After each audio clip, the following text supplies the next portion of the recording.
Hello, welcome to another video. This one is going to be about Pan, the 1894 novel by Knut Hamsun. I've thought and thought these last few days about the endless day of the Nordland summer. I sit here and think about it, about a hut I lived in, and about the forest behind the hut, and I take to writing things down for my own amusement and to pass the time. Time hangs heavy. I can't make it pass as quickly as I would like, though I have no regrets and lead the merriest of lives. I'm quite content with everything, and 30 is no great age. A few days ago I received a pair of bird's feathers from far away, from someone who was under no obligation to send them to me. 2 green feathers in a sheet of letter paper, with a coronet on it and sealed with a wafer. It gave me a real pleasure to see those 2 feathers, so devilishly green. Otherwise, I have no complaints except for a touch of rheumatism in my left foot now and then, from an old gunshot wound that has long since healed.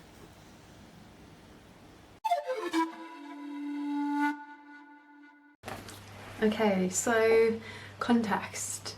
This novel was written about when Sigmund Freud was kind of coming into his own and coming up with some more theories on psychology and I don't know, Oedipus complexes and penis envy and all this kind of stuff, I'm sure. So it was kind of written around like a psychological time, or a time when they were kind of delving more into psychology.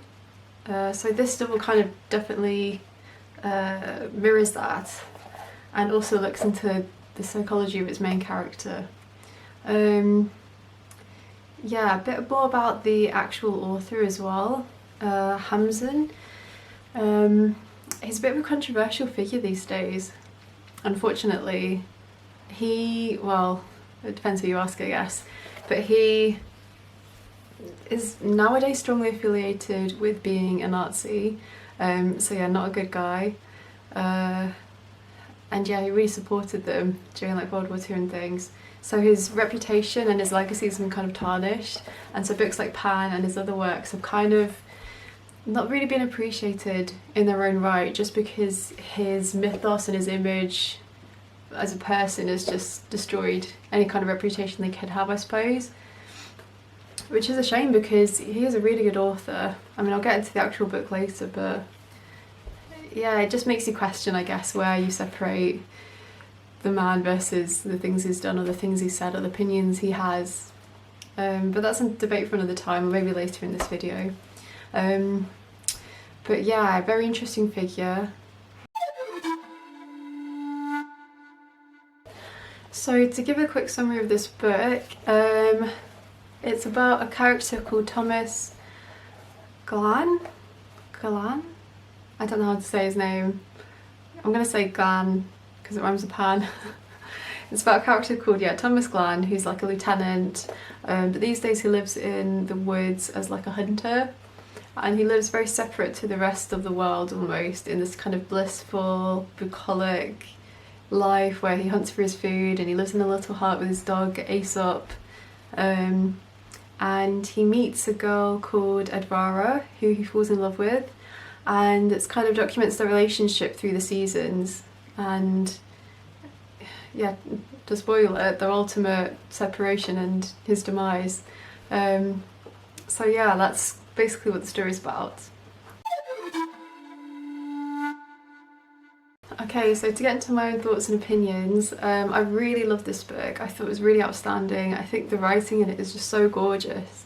In fact, I put some excerpts in, I think, here if not earlier, to show you what I mean. A toast, ye men and beasts and birds, to the solitary night in the forest. A toast to the darkness and to God's murmur among the trees, to the sweet simple harmony of silence in my ears, to green leaves and yellow leaves. A toast to the sounds of life that I hear, a snuffling snout against the grass, a dog sniffing along the ground. A rousing toast to the wild cat, with its throat on the ground and its eyes on the prey, preparing to spring on a sparrow in the dark. A toast to the merciful stillness over the earth, to the stars, to the crescent moon, yes, to it and to them. I stand and listen. No one has heard me. I sit down again. I give thanks for the solitary night, for the mountains, for the roar of the darkness, and the sea that echoes in my own heart. I give thanks for my life, for my breath, for the grace of being alive tonight. For that I give thanks in my heart. Listen to the east and listen to the west. Just listen. It's God eternal. The stillness murmuring in my ear is nature's seething blood, God transfusing me in the world. I see a shiny gossamer thread in the light of my fire. I hear a rowboat moving in the harbour, while the aurora glides up the northern sky. And oh, how thankful I am, but my immortal soul, that it is I who am sitting here. Quiet. A pine cone falls to the ground with a thud. A pine cone fell, I think to myself. The moon sits high in the sky and the flames flutter on the half-burned logs about to go out, and I wander home late in the night. Hamsun writes in such a beautiful, lyrical and magical way that seems kind of almost otherworldly at times. And that otherworldliness really is accentuated in his use of mixing tenses. He uses the past tense and the present tense in almost like a interchangeable way, as if the past and present are happening at the same time, which is really interesting. I've never really read a book like that. And at first it threw me off because I thought, wait a sec, has he not checked which tense it needs to be in? But yeah, the more you read, the more you realise, oh, actually this works really well for what he wants. To go a bit more into the nature aspect of Glan, obviously the book's called Pan, and Pan is the god of the wilderness, the wild. He's like a satyr god, he's half man, half goat, I'm pretty sure, you know, which represents kind of Glan himself. He's kind of this mix between nature and human, and he's becoming more human as the novel goes on because he meets Edvara, who kind of represents more of like of society and culture and urbanization, and he's the antithesis of that. He's very much a man of the woods, kind of, I mean, to get into a bit into psychology now, it's, you know, kind of Jungian almost, this figure of this primeval man who's living really rough in the woods, hunting his own food and yeah, doing all this kind of brutal stuff. So yeah, it's definitely about the reconciliation of the two. I think solitude and nature kind of go hand in hand in this book. Again, as I said, Pan is like the god of the wilderness, and it's no surprise that Pan is compared to Glan, and that his dog's called Aesop and things, because there's a lot of folklore too mixed within there, which also make it very dreamlike and unreal, in addition to like the changing of tenses. And yeah, Glan himself is kind of part of nature. It's almost like he's been lost to humans. They even say he has animal eyes, one of the girls says, and it's kind of true. He's like an animal almost. He's living in the wild with Aesop, almost like similar to Aesop. They're both hunting birds and things, and even like how he tells the time, it's by where the sun is and the tides of the waves and how the wind is blowing, and it's all very like magical, mythical, unreal, natural, kind of distant, you know. It's something that you can't really understand or touch as humans, but it's very intriguing, and I think that's why Edvara is so intrigued by him, because he is so different to her, and why he's intrigued by her because she's so different to him, and there's this coming together and understanding of each other within the spring, and then a consummation in the summer, and then a departure in the autumn when he realises, I guess, that she will never become part of his world and he can never join hers. To talk more about the psychology of the book, it's funny, at the back of the book on the blurb it talks a lot about the psychology of this book and how it's a very psychological take of things. I personally didn't see it that much of a psychological kind of book. As I said, it was written around the time when Freud was starting to write more about different kinds of things within psychology, so I understand why or how he might have been inspired by that. But that being said, I don't really see it in the book. I think you can definitely see like aspects of masculine and feminine, and I can see how someone can do like a Jungian analysis of this very easily. But for me it's more, I don't know, surreal than psychological. There's a lot of parts in the book, as I say, where the tenses get mixed up, or the days and time become these kind of, I don't know, separate entities, or become part of nature.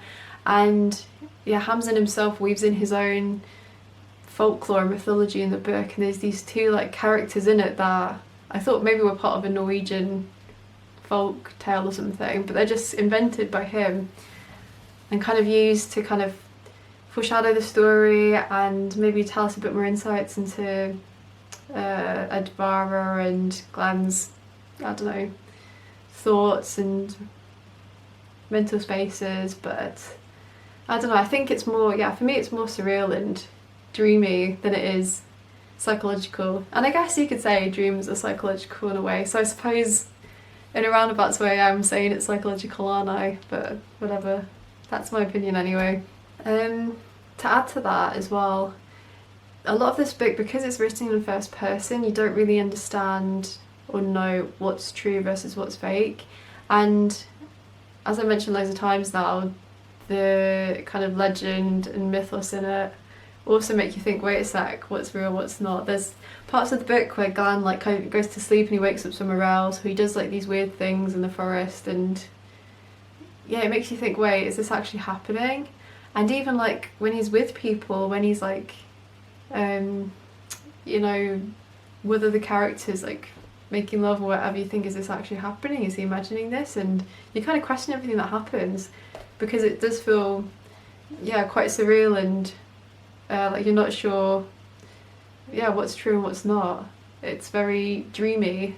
I think I've talked a lot about the characters already. I don't know if I can say that I liked Glenn. I think that I can definitely empathise with some of his opinions and sensibilities. As a fellow introvert, I understand his joy in the peace of loneliness, or not loneliness, but in being alone and being isolated. I also found this, yeah, I found it quite funny as well when he's like embarrassed about things, or he's second guessing himself, or he's like, oh, I shouldn't have said that, or he like, there's one point in the book which is really funny where he throws Edvara's shoe into the river because he's angry at her, and I just think that's just so, it's just, yeah, it's just funny to see him write about it, about himself. What other characters do we have? Oh, we have Edvara, who starts off, interestingly, just being described as a girl, and then throughout the novel you realise, oh, actually she's not a girl, she's like a woman. And another character says, you know, you think she's a girl, but actually she's had many other men have been interested in her, and she's turned them down and things, or she's strung other people along, not just you. It's interesting. In Spring, she's this like child almost who he sees as like this innocent kind of being, and then she becomes, you know, his lover in Summer, and then by Autumn she's like a woman, and she's not really who he thought she was, and she's a lot more distant and cold towards him, and she's interested in other people, and yeah, she just changes a lot through the novel. Another character that I think is important is Eva, and yeah, another reason why I thought that maybe like a lot of it's kind of dreamy is because Eva, she's not really in the novel much. She's in there as like this kind of welcome character that only comes in when Glenn's feeling lonely, or if he wants to like kiss someone or make love to someone or something. When he first meets her, he thinks that she's a blacksmith's daughter. So again, in Spring he has this kind of innocent idea about her, and then in Autumn he realises that she's actually the blacksmith's wife and not his daughter. And again, it's kind of this like, oh, he's realising these women are not as innocent as they appear, and perhaps they're wiser somehow. But yeah, I think Eva's a quite tragic character, more than the other two, to be honest, because she's married in a seemingly, I guess, unhappy marriage, but I mean, it's first person, we don't know. And yeah, she's kind of strung along in the same way that Edvara strings Glenn along. Glenn leads Eva along and kind of gets with her only when he's lonely almost. And she's kind of obsessed with Glenn, and she always wants to do right by him, and she loves him. And yeah, it's very tragic. And there's one line in the novel that I'll try and find again and put in here. Aesop raises his head and listens. He hears footsteps. Eva appears among the trees. I'm very preoccupied and sad tonight, I say, and out of sympathy she makes no answer. I love 3 things, I then say. I love a dream of love I once had. I love you, and I love this patch of earth. And which do you love best? The dream. And yeah, I thought that was such a nice way of putting his vision of love or his expectation. And it kind of is true. It's like what you think love is versus what it actually is completely different. So yeah, I thought it was such a nice line and such a nice succinct way to put it. Yeah, you also get at the end another character, like I actually can't remember the name of. Anyway, Glenn leaves at the end of the book and he goes abroad and he's like, I guess join the army or something like that with one other guy. As in, we see Glenn through a different person's eyes. And in his eyes, Glenn's completely different and he's actually a bit more of a womanizer than Glenn himself lets on to be. Anyway, so yeah, we see a bit of that character in the end. I don't know how I feel about the ending part. I feel like they didn't really need that there. I feel like it finishes with Glenn's first person account pretty well. I don't think it was necessary. But yeah, it adds another dimension to his character and another perspective to him, which I suppose Hamsun thought was necessary. Yeah, structuring things, it's just a shame that bit at the end had to happen because I really didn't think it was necessary. I think the rest of the book was really nice, really easy to read, yeah, well structured. And I think that's pretty much all I wanted to say on this book. Yeah, so that's my general thoughts on Pan. Yeah, it's a really outstanding book. I really love this book. Honestly, one of my favourites, a very quick favourite. I love books about nature, and when they write about nature in such nice, charming, bucolic, lush kind of way, it just scratches such an itch for me in literature. I just love it. And yeah, it's just a shame that Hamsun's kind of botched his legacy by being so openly sympathetic with Nazis and so pro-Nazis and basically a Nazi himself. So I don't know if he'll ever get the recognition his work deserves. So yeah, it's somehow gone from like evening to proper night now, I think, in the background, which is fun. Yeah, if you've read this book, tell me what you think about it. Do you agree or disagree with my opinions? Can you separate the artist from the art?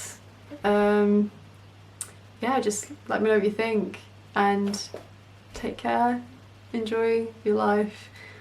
Thanks for watching, bye.